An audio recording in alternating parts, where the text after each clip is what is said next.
Supreme কোর্টের নির্দেশে একটা সময় ইউজিসি স্থাপিত হয়েছে, নাম ইউনিভার্সিটি গ্র্যান্ট কমিশন। এর দ্বারা বিভিন্ন ইউনিভার্সিটি এবং সমস্ত কলেজগুলো এর আন্ডারে আছে। যখন যেখানে কোনো কলেজ বা ইউনিভার্সিটিতে কোনো দলিত বা যে কেউ হোক না কেন অত্যাচারিত হয়ে থাকে জেনারেল কাস্ট বাদে, তো তাদের জন্য এই আইনটি রয়েছে। তারা সেখানে অভিযোগ করতে পারে এবং অত্যাচারকারী বা যারা বৈষম্য তৈরি করছে তাদের শাস্তি হবে। আর এই অত্যাচার বলতে যেমন কেউ কালো, তাকে চিরানো, তাকে গ্রুপ থেকে বের করা, কেউ শর্ট তাকে সেটা নিয়ে খেপানো, বা নানান রকম আরও কিছু হতে পারে। কেউ নিচু জাতি, উঁচু জাতি, এই সমস্ত ভেদাভেদের কারণে। এই কারণে এই কমিশন তৈরি হয়েছিল। এটা নিয়ে হচ্ছে এখন একটা নতুন বিল পাস হয়েছে।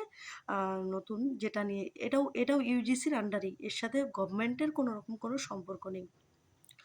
তো এখানেও জেনারেলকে কোথাও না কোথাও একটু মানে জায়গা দেওয়া হয়নি। কারণ জেনারেলদের সাথেও তো হতে পারে এরকম কিছু। এটাই ব্যাপার, আর কিচ্ছু না।